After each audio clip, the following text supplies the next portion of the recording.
Hello guys, this is Amitesh Dubey and I am welcoming you all in my channel Only Civil Services.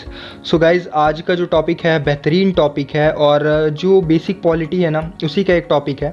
आपने list के बारे में सुना होगा है ना। कॉन्स्टिट्यूशन में जैसे मैंने आपको लास्ट वीडियो में बताया था कि कॉन्स्टिट्यूशन में ये चीज़ें दी होती हैं या जो कॉन्स्टिट्यूशन में चीज़ें मेंशन होती हैं उसमें बताया जाता है कि किसका क्या रोल है, क्या काम है ना। कल मैंने आपको लास्ट वीडियो में बताया था। तो आज जो है उसी के बारे में हम थोड़ा सा पढ़ेंगे कि कॉन्स्टिट्यूशन में लिस्ट बनाई गई है ना, सब्जेक्ट बनाए गए हैं। सब्जेक्ट ऑलरेडी डिसाइडेड है कि किस सब्जेक्ट पे कौन रूल बनाएगा है ना। जैसे यूनियन लिस्ट हो गई, स्टेट लिस्ट हो गई और कंकरेंट लिस्ट हो गई। तीन तरह की लिस्ट है, लिस्ट 1, 2 और 3।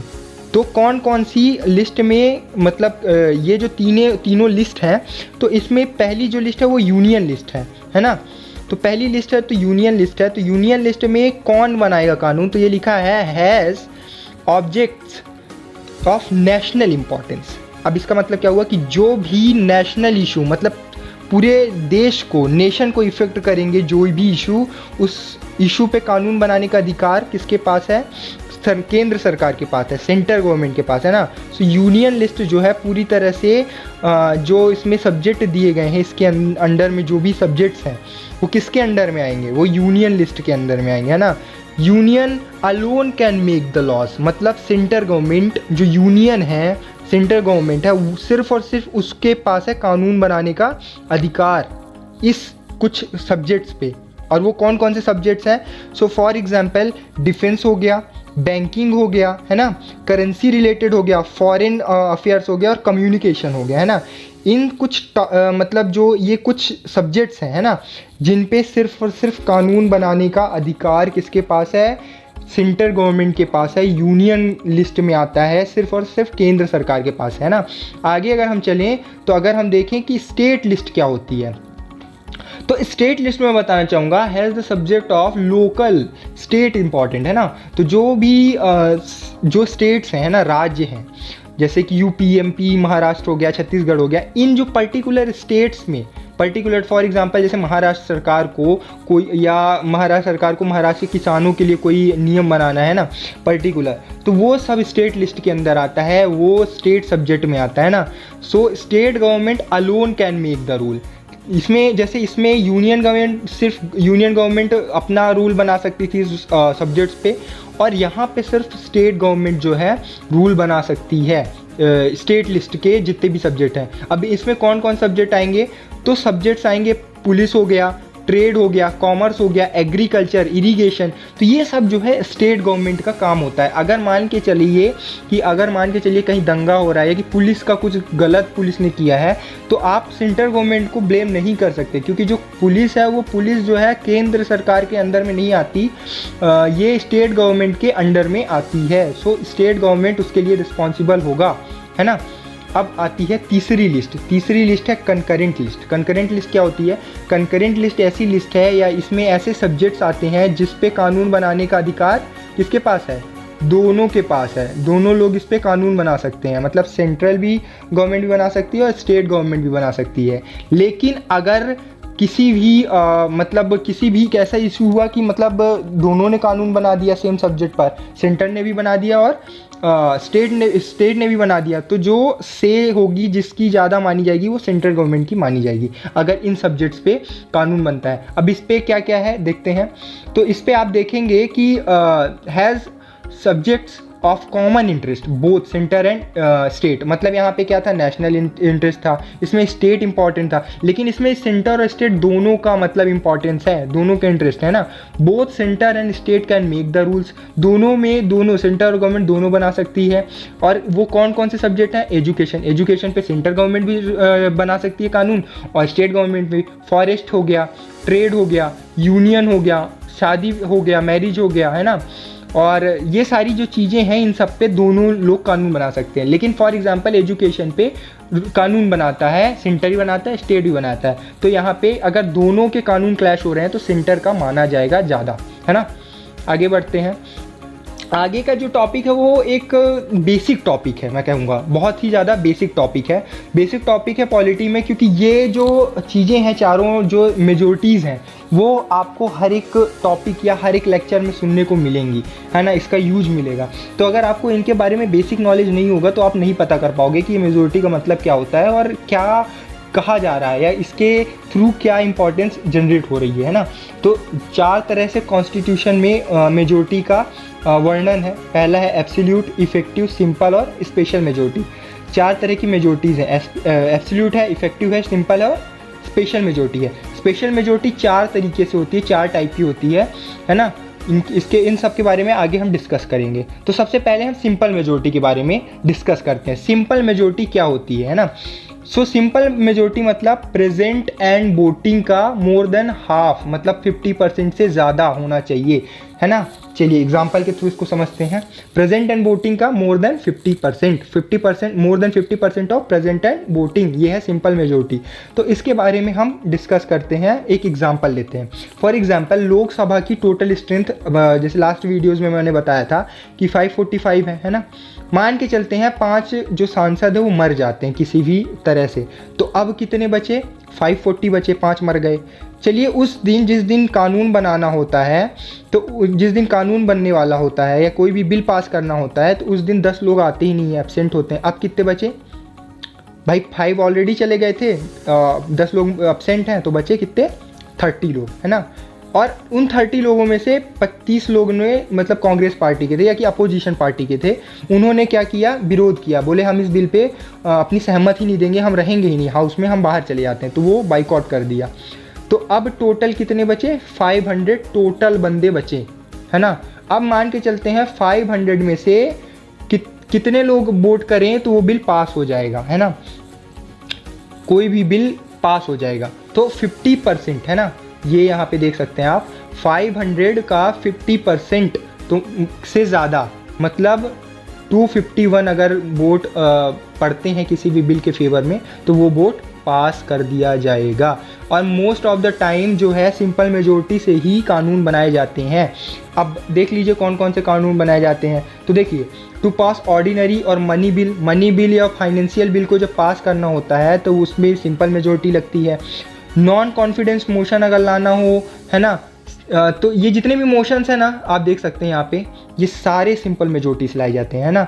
Removal of vice president majority required in the Lok Sabha in the simple majority, है ना, ये भी सिंपल मेजोरिटी से। डिक्लेयर फाइनेंशियल इमरजेंसी अगर घोषित करनी हो, है ना, प्रेसिडेंट रूल लगाना हो, election of speaker, deputy speaker of Lok Sabha and state legislatures, तो भी सिंपल मेजोरिटी का ही यूज होगा। और constitutional amendment bill under article 368 which needs to be ratified by state required only simple majority at the state legislature। इसके बारे में, इस जो लास्ट पॉइंट है इसके बारे में स्पेशल मेजोरिटी आर्टिकल अंडर 368 के अंडर में मैं ratification of half of the state के बारे में अभी आगे आपको बताऊंगा। तो चलिए आगे बढ़ते हैं ना। अगला है एब्सोल्यूट मेजोरिटी के बारे में। तो एब्सोल्यूट मेजोरिटी क्या होती है, जैसे कि एब्सोल्यूट नाम से ही पता चला है, एब्सोल्यूट, है ना, इसमें कुछ प्रेजेंट एंड वोटिंग का कुछ नहीं है। For example total strength of house कितनी है, 545 है ना। 545 मान लीजिए चलिए लोकसभा की टोटल स्ट्रेंथ है, इसका 50% से ज़्यादा होना चाहिए, ये है एब्सोल्यूट मेजोरिटी। फॉर एग्जांपल कोई भी बिल को पास कराना है आपको, कोई भी बिल को पास करवाने के लिए जो टोटल स्ट्रेंथ है हाउस की 545, उसका 50 से ज़्यादा होना चाहिए, है ना, तब जाके पास होगा, है ना। लिखा है more than 50% of the total strength of house, तो 50%, मोर देन 50% होगा 273। अगर 273 अगर वोट पड़ते हैं इन फेवर ऑफ किसके, किसी भी बिल के, तो वो बिल पास हो जाएगा एब्सोल्यूट मेजोरिटी के थ्रू, है ना। आगे बढ़ते हैं। आगे आती है इफेक्टिव मेजोरिटी। हाँ, अब ये भी बताऊंगा कि ये जो मेजोरिटीज़ हैं इनका यूज कहाँ कहाँ होता है कॉन्स्टिट्यूशन में, क्या करने के लिए और कौन से बिल पास कराने के लिए होता है, ये सब हम आगे के लेक्चर्स में पढ़ेंगे, एक एक चीज़ पढ़ेंगे, है ना। इसकी टेंशन मत लीजिए, ये जस्ट अब बेसिक नॉलेज आपको दे रहा हूँ कि इफेक्टिव मेजोरिटी क्या होता है, सिंपल मेजोरिटी क्या होता है और एब्सोल्यूट मेजोरिटी क्या होता है, स्पेशल मेजोरिटी, ये सब मैं सिंपल ब्रीफ दे रहा हूँ ना। इफेक्टिव मेजोरिटी में क्या है, इफेक्टिव मेजोरिटी में है more than 50% of effective strength of the house. अब एक नई चीज आ गई, effective strength of the house क्या होता है। इफेक्टिव स्ट्रेंथ मतलब होता है कि टोटल कितने नंबर ऑफ एमपीज हैं, है ना, कितने टोटल नंबर ऑफ एमपीज हैं। फॉर एग्जाम्पल मान के चलते हैं 545 टोटल सीट्स हैं लोकसभा की, और इनमें से 45 लोग क्या हैं, डिसक्वालीफाई हैं या कि मर गए, तो सिर्फ 500 लोग हैं, मतलब एट प्रेजेंट में एमपीज हैं, है ना, क्योंकि 45 लोग मर गए हैं या कि 45 लोग में से कुछ लोग डिस्क्वालीफाई हैं, एमपीज़ नहीं हैं। तो एट प्रेजेंट 500 टोटल एमपीज़ हैं, है ना। तो 500 का 50% निकाला जाएगा, मतलब 50% से मोर देन 50%। तो 500 का मोर देन 50% कितना होगा, है 251, है ना। तो अगर इतना आ जाएगा तो इफेक्टिव मेजोरिटी से एबव है। ऑलराइट, अब आगे बढ़ते हैं। हाँ, ये भी मैं बता दूंगा आपको कि ये सारी चीज़ें आप एक नोटबुक में अपनी नोट करते जाएं। शॉर्ट नोट्स ज़रूर बनाएं, वीडियो में हर बार मैं आपको बोलता हूँ शॉर्ट नोट बनाएंगे तो आपको रिवीजन करने में आसानी रहेगी। हाँ, अब ये सारी चीज़ें, अब राज्यसभा के केस में अगर आप देखेंगे तो आउट ऑफ टोटल स्ट्रेंथ इतनी है ना, 45 सीट्स वैकेंट हैं, तो कितनी बची 200 का हाफ होता है 101, मोर देन हाफ 50%। तो ये एग्जाम्पल है कि इफेक्टिव स्ट्रेंथ क्या होती है, इफेक्टिव मेजोरिटी क्या होती है ना। अब लास्ट मेजोरिटी में आते हैं कि स्पेशल मेजोरिटी। स्पेशल मेजोरिटी चार तरह की फिर से होती है, चार तरह की होती है। Under article 61, under article 249, under article 368 and under article 368 plus ratification of half of the state. एक चीज इसमें ऐड हो गया, क्या, article 368 plus ratification of half of the state. चलिए एक एक करके इसको डिस्कस कर लेते हैं। ऑलराइट, सो जो पहला है अंडर आर्टिकल 61 है, इसका क्या मतलब है, इस स्पेशल मेजोरिटी में क्या होता है ना। तो अब मैं बताऊंगा कि अंडर आर्टिकल 61 ये आर्टिकल्स डायरेक्ट आप नोट कर लीजिए। इसके बारे में ज़्यादा डिटेल में मत जाइए कि मैं आर्टिकल बोल रहा हूँ तो आप घबरा गए, क्योंकि अभी तो पढ़े ही नहीं है आर्टिकल वगैरह। ये जस्ट अ बिगनिंग है, इसमें डायरेक्ट क्वेश्चन पूछता है एग्जाम्स में, एमसीक्यूज़ के फॉर्म में, है ना। तो आप डायरेक्ट अपनी नोटबुक में नोट कर लीजिए।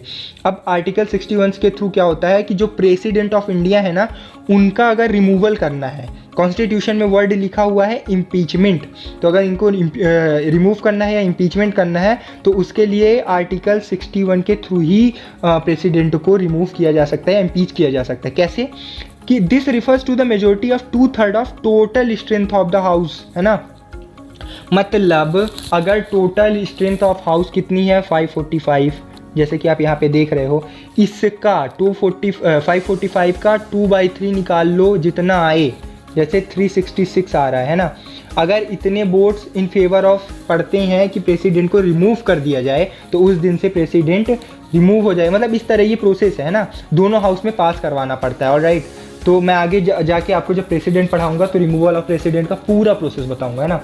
फिर अगला जो है स्पेशल मेजोरिटी का अगला जो आर्टिकल है वो है अंडर आर्टिकल 249 आर्टिकल के अंदर क्या होता है कि this refer to the majority of 2/3 member. अब वहाँ पे क्या था, इस वाले आर्टिकल में 61 में प्रेजेंट एंड वोटिंग से कोई मतलब नहीं था, यहाँ पे total strength of the house, total strength 545। लेकिन इसमें जो है क्या बोलते हैं अंडर आर्टिकल 249 में, इसमें क्या होता है कि present this refer to the majority of 2/3 member present and voting की बात कर रहे हैं। जितने लोग आए हैं वो वोट कर रहे हैं उसका 2/3।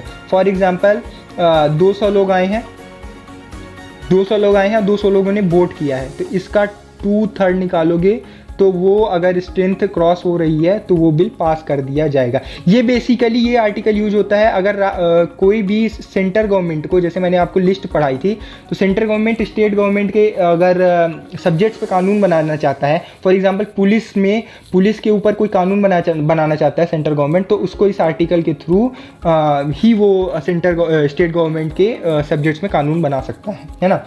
लास्ट आर्टिकल है कि अंडर आर्टिकल 368, ये अगर कॉन्स्टिट्यूशन में अपने को अमेंडमेंट करना है, मतलब अगर कॉन्स्टिट्यूशन में चेंजेस लाने हैं, है ना, तब इस आर्टिकल का प्रयोग होता है, आर्टिकल 368 का। This refers to the majority of 2/3 members present and voting, है ना। अब इसका क्या मतलब हुआ कि प्रेजेंट जो जितने लोग आए हैं प्रेजेंट हों और उन्होंने वोट किया हो, उसका 2/3 होना चाहिए, 2/3 ऑफ प्रेजेंट एंड वोटिंग। लेकिन ये जो 2/3, लेकिन एक और कंडीशन है, एक ये क्या कंडीशन है कि एब्सोल्यूट मेजोरिटी भी होनी चाहिए। एब्सोल्यूट मेजोरिटी पिछले यहाँ ये देखिए, आपको मैंने यहाँ पे एब्सोल्यूट मेजोरिटी पढ़ाई है ये, तो एब्सोल्यूट मेजोरिटी मतलब कितनी, 273 से ज़्यादा लोग होने चाहिए, है ना। तो यही चीज़ बोल रहा है यहाँ पे आर्टिकल 368, यही चीज़ बोल रहा है कि 2/3 of present and voting plus absolute majority मतलब 273 से ज़्यादा लोग होने चाहिए, तभी जाके कॉन्स्टिट्यूशन में अमेंडमेंट हो पाएगा। ठीक है, इतनी बात समझ में आ जाती है। चलिए आगे बढ़ते हैं ना। आगे बढ़ेंगे, लास्ट जो फोर्थ टाइप की स्पेशल मेजोरिटी है वो है सेम आर्टिकल 368 तो सेम रहेगा, बस इसमें क्या होता है, ratification of half of the state की ज़रूरत पड़ती है। इसका मतलब क्या हुआ, इसका मतलब ये हुआ कि अगर कोई भी संविधान में संशोधन किया जाता है, मान लीजिए संविधान में कुछ चेंजेस लाए जाते हैं और उस चेंज की वजह से उसमें जो स्टेट है वो भी इन्वॉल्व होते हैं, है ना, जो स्टेट है राज्य सरकारें वो भी इन्वॉल्व होती हैं। जैसे जीएसटी का एप्लीकेशन था ना, जीएसटी हो गया, जीएसटी, तो जो जीएसटी हो गया, तो जब जीएसटी आया था तो उसमें मतलब संविधान संशोधन किया गया था। जब संविधान संशोधन किया गया था, माफ़ कीजिएगा, संशोधन, तो जो जीएसटी आया था तो संविधान संशोधन के थ्रू क्या हुआ था कि जो स्टेट है वो भी मतलब इफेक्ट हो रहे थे, तो उसके लिए आधे स्टेटों की सहमति चाहिए। तो इंडिया में टोटल कितने स्टेट हैं एट प्रेजेंट में, 28 स्टेट हैं। तो इन 28 स्टेट का हाफ, दैट इज़ 40 का ज़्यादा, मतलब 14 जो है, 14 + 1, 15 स्टेट अगर कर दें तो वो बिल पास हो जाएगा, है ना। सो ये आज की वीडियो थी, ख़त्म करते हैं आज की वीडियो को। Thank you for watching. Video अगर अच्छी लगी हो तो लाइक करें, सब्सक्राइब करें, शेयर करें। और मोटिवेशन मुझे वीडियो बनाने का सिर्फ आपके व्यूज़, आपके शेयरिंग और आपके सब्सक्राइबर से ही मिलता है। तो अगर अच्छे व्यूज़ आते जाएंगे तो मैं वीडियो कंटिन्यू करता जाऊंगा, और व्यूज़ सही नहीं आएंगे तो मुझे ये वीडियो सीरीज़ स्टॉप करनी पड़ेगी, है ना। So thank you friends.